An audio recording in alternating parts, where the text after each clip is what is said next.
Miyazawa Kenji, l'araignée, la limace et le blaireau. L'araignée, la limace gris-argent et le blaireau qui ne s'était jamais lavé la figure de sa vie étaient tous les trois des champions dignes d'admiration. De quoi, au juste, ils étaient champions? Je ne sais pas très bien. Au dire du chat sauvage, ils étaient en concurrence et rivalisaient avec le plus grand sérieux. Mais quel était l'enjeu de la compétition? Je ne les ai jamais vus disputer quoi que ce soit ensemble. Je n'ai jamais non plus entendu dire qu'ils étaient premiers, deuxième ou troisième, comme les élèves sont classés à l'école selon les résultats qu'ils obtiennent aux examens. Mais enfin, pourquoi concouraient-ils? L'araignée aux longues pattes rouges portait sur la poitrine un signe écrit en alphabet arachnéen. La limace était toujours chaussée de caoutchouc gris-argent.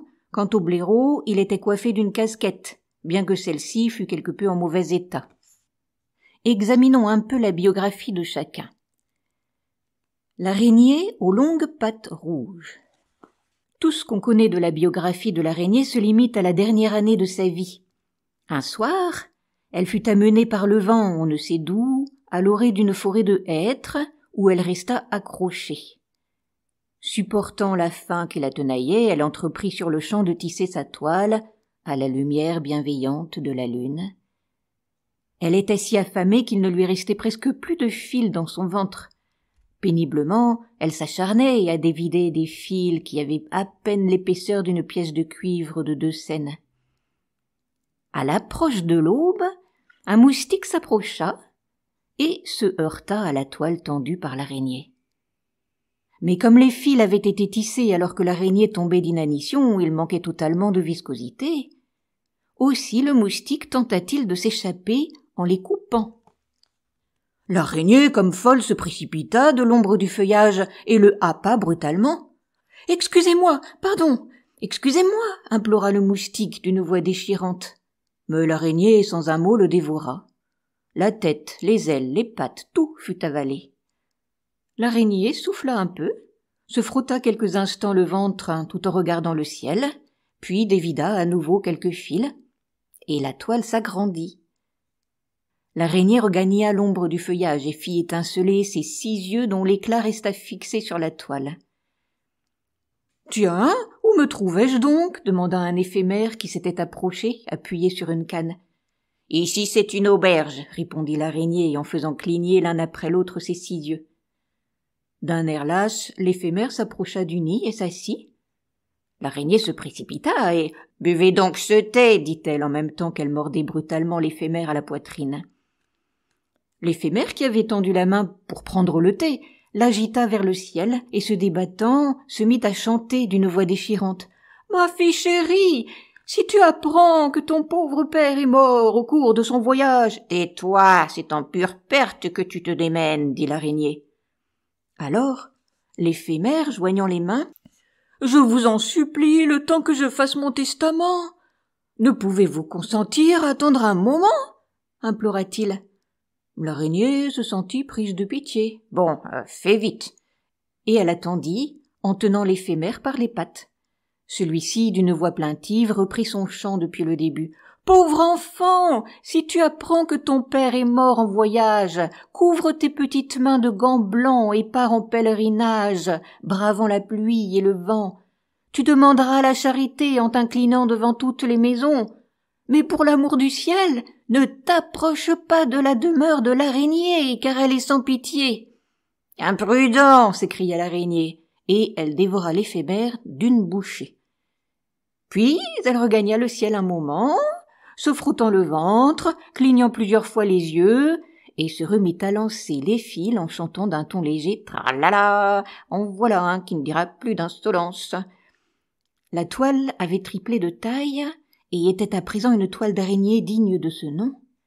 Tranquillisée, l'araignée reprit sa cachette dans l'ombre du feuillage. À ce moment, elle entendit une jolie voix qui chantait sous les feuilles. Tarentule rouge, rouge, rouge, près du ciel, tourne, tourne, tourne, des vides, des brillants fil, kirari, la toile est tissée. L'araignée vit une jolie tarentule.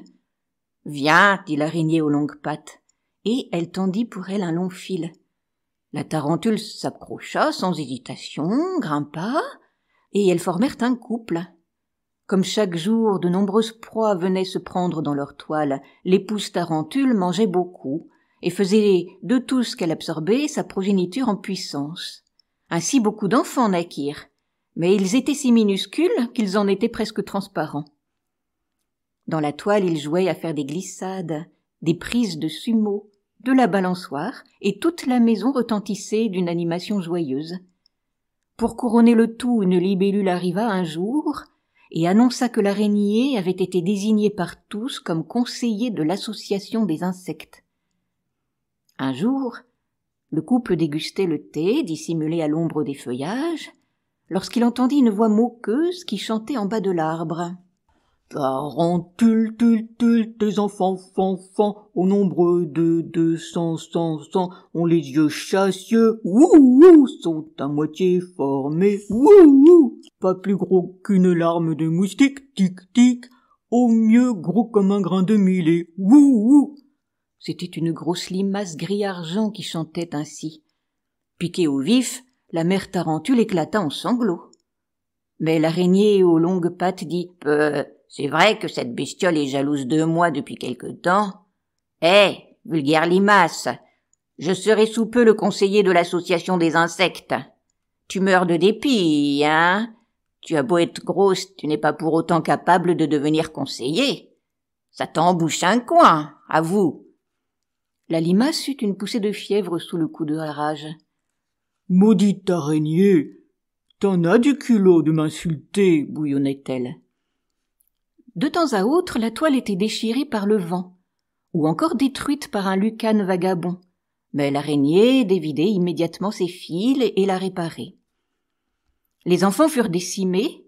Sur les 200, 198 furent soit emmenés par les fourmis, soit disparurent, soit encore moururent victimes de la dysenterie.